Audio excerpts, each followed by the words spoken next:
Welcome back everybody to another episode of our weekly Moto News Update, where this time we'll be looking at Triumph testing another variant of their 400 platform, an update to Royal Enfield's bestseller over the past few years, a new paint job for one of Triumph's bestsellers, Voge introduce another super budget-friendly adventure bike, Benda are preparing a boxer, Envy offer a warranty extension, and we'll round off with the latest turbulence from Harley's boardroom. But first up, this week saw the launch of two new huge models for BMW, the 1300 versions of their RT Tourer and the RS Sports Tourer, and there are plenty of interesting new features on these bikes, like the heated backrest that I talked about in the main video we published about it, movable body panels so you can sort of customize the airflow, and also a suspension package that allows the geometry of the bike to adapt to the current riding mode in order to change the handling characteristics of the bike. So yeah, the full details are in our in-depth look. There's a good 20 minutes on these two new bikes, and so do take a look at that video in case you missed it. But what I was wondering is whether any of you noticed anything a little bit different about some of the imagery accompanying these bikes. These two, the R1300R, the R12GS from a few weeks back, and even the R12S Cafe Racer, well, all the pics and all the videos I think are AI generated. You can kind of tell just from looking at them, but if you needed hard evidence, well, there's also the AI generated flag on pretty much all of the posts on BMW's Instagram account for pretty much all the bikes they've launched in the last few months. Now, on the one hand, it's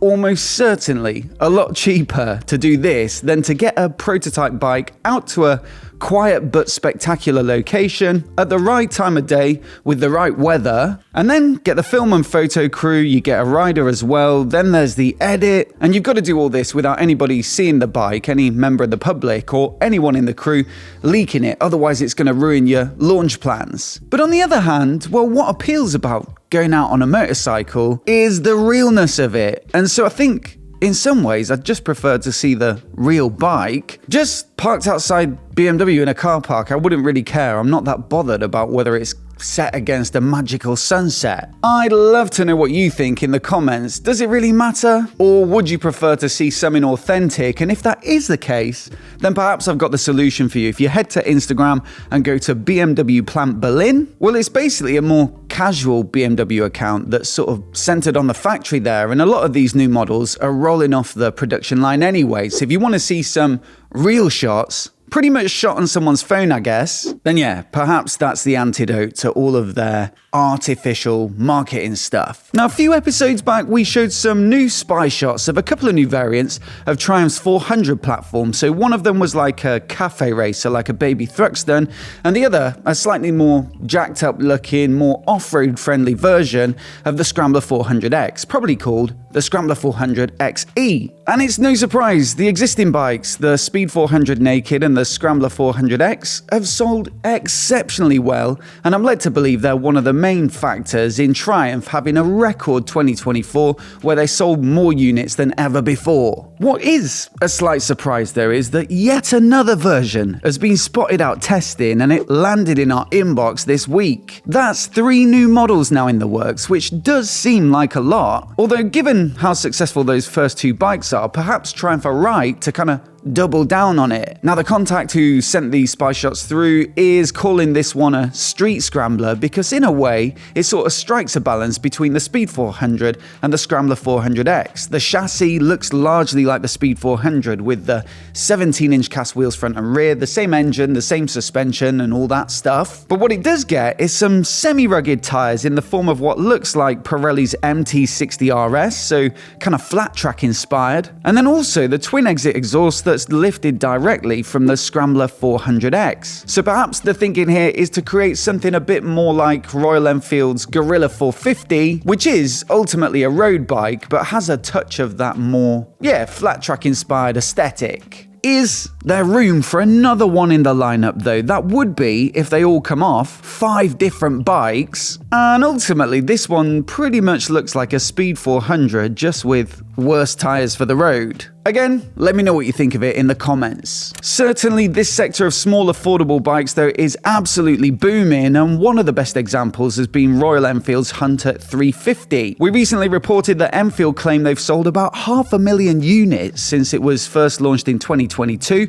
which is just, that's phenomenal numbers for just a single model. But despite offering exceptional value for money and also some sweet retro looks, well, it ain't perfect, and so Enfield have just announced a 2025 update with a few key tweaks. Now, this one looks like it's going to be just for India in the sort of first instance, with that being their biggest market, of course. But this is often the case. I mean, it's their home market as well. And so normally bikes are announced there first and then roll out to the rest of the world a month or two later. Basically, what they've done here is new shocks with progressive spring rates, so hopefully a bit more cushy at the rear, and rerouted the exhaust headers to make them a little less vulnerable, which has led to a 10mm improvement in ground clearance. Then on the comfort front, there's a better foam density for the seat, and also a new handlebar position, so hopefully the ergonomics are even more comfortable. And then from a tech perspective, we've now got an LED headlight, a standard fit USB-C charger, and also the tripper navigation pod now in India comes as standard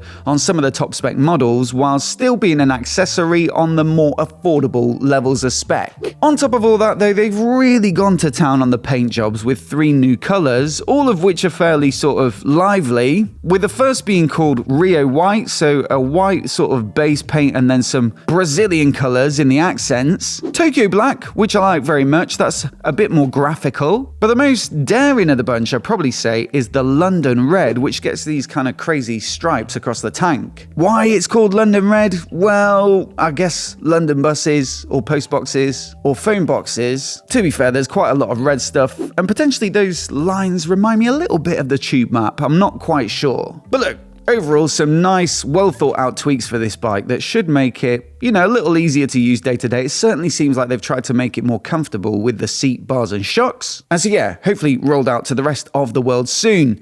New from Triumph this week as well, we've got a refreshed version of their Slippery Sam paint job for their brilliant Trident 660, which was already updated for this year with some new standard paint, extra tech like a sport riding mode and cruise control, and some nice standard features like the quick shifter and connectivity, which you used to have to pay for, as well as some revisions to the suspension. This new special edition though follows on from the previous year model, which was also available in a Slippery Sam livery. Now, what on earth is Slippery Sam, I hear ye say? Well, it was the name for a Trident that won the Isle of Man TT 5 times in a row, I think, in the 70s. And so this version pays tribute with a special paint job and also the 67 on the tank, which I think was the race number for Slippery Sam. Last time round, it was more like a white base paint job with blue and red accents, whereas this new 2025 version looks a little more stealthy on the bodywork with a black base coat. But then again, the blue and red accents with the graphics, and also a really distinctive look to it with the wheels that get a punchy red paint on them, and they really do pop. Still, I reckon this one's probably not going to be everybody's cup of tea. It is quite loud, but if you're someone who finds the standard paint jobs a little subdued, then of course it does offer a good option for something a bit more sporty. And I will say it starts from £8,045, which is just 150 quid more than the standard version, and you also get the fly screen and the belly pan thrown in, so it looks like decent value. And this, like some of their other paint jobs, is just available for a year, so there's no limited number, it's just bound by time. Now, also announced this week and undeniably offering exceptional value for money, you've got the new DS625X from Voge. It's basically an evolution of their 525 version, but with more capacity, as you may have gathered, and a significant improvement to the sound and feel of the engine because it's moved from a 180 crank over to a 270. Power, they say, is up by 34% to 63 horses peak. Torque is up by 28% to 57 Newton meters, and there are tweaks all across the rest of the bike in order to slightly improve the riding experience. Some of the stuff they call out in the press release is the new slipper clutch, which gets bigger friction plates. The foot pegs are said to be bigger and also move forward by a good 50 odd millimeters. There's more suspension travel from the fully adjustable KYB fork and shock, and that leads to 20 millimeters more ground clearance, and also the seat height going up from 810mm to 835, so we're looking at potentially a slightly better off-roader as well. Tech-wise, there's standard TPMS, you've got riding modes, you've got switchable TC and ABS, and perhaps the most unusual feature of this bike is the standard fit forward-facing dash cam, which I don't think I've seen on many bikes before. The price for all of this is just £5,999, so it definitely offers a very affordable alternative to something like a Tenere 700, which was previously, when it was first introduced around the 8 grand mark, but now it's more like 10 grand. And so I'm looking forward to finding out whether it's actually any good. I'm hoping to ride one at this year's ABR Festival, or Adventure Bike Rider for anyone who's not familiar. And so that'll allow me to give it a proper off-road ride, maybe a bit of road riding as well. And so if I make that one happen, I'll definitely be reporting back on this one. Also coming out of China, one of the more interesting developments this week is from Benda, who appear to be working on a Boxer twin a la BMW. It's not an engine configuration you see much of outside of Beamer, and so this one is definitely a bit surprising, as is the size of it. The code for this particular model is BS253B apparently, and so that suggests it'll be 250cc. To me, it seems like a lot of effort for a budget-friendly 250, where a sort of 250 single would probably just do the job. But then again, it will give it a strong USP and perhaps help to set it apart from what is a fairly large market if you're looking for a budget 250. Now, of course, we're just looking at the initial designs here that have probably been patented, so no final details on this one. But I will say it looks like it's got some pretty weird features elsewhere, like the fork covers, the frame being that sort of single tube that runs horizontally across the top of the engine there, the shock mounted under the swing arm, and also the 2-stage final drive. So definitely interested to see what comes of this one, if indeed it does make it to production, although I will point out there are plenty of other weird bikes in the Benda lineup, so even if this one looks far-fetched, there's probably a better chance than average of it actually being made. Meanwhile, MV Agusta have had their ups and downs lately, with KTM purchasing a majority stake a year or two back, then handing it back to them while they sort out their financial crisis, and that puts MV Agusta back in the hands of the Sadarov family. But it looks like they're trying to get things back on track and get some bikes shifted with a bit of reassurance for customers by extending their warranty from 4 years up to 5. Specifically, this applies to their more recent models like the Enduro Veloce adventure bike, the F3 Competizione, and the entire Ottantesimo collection, which is like a special edition to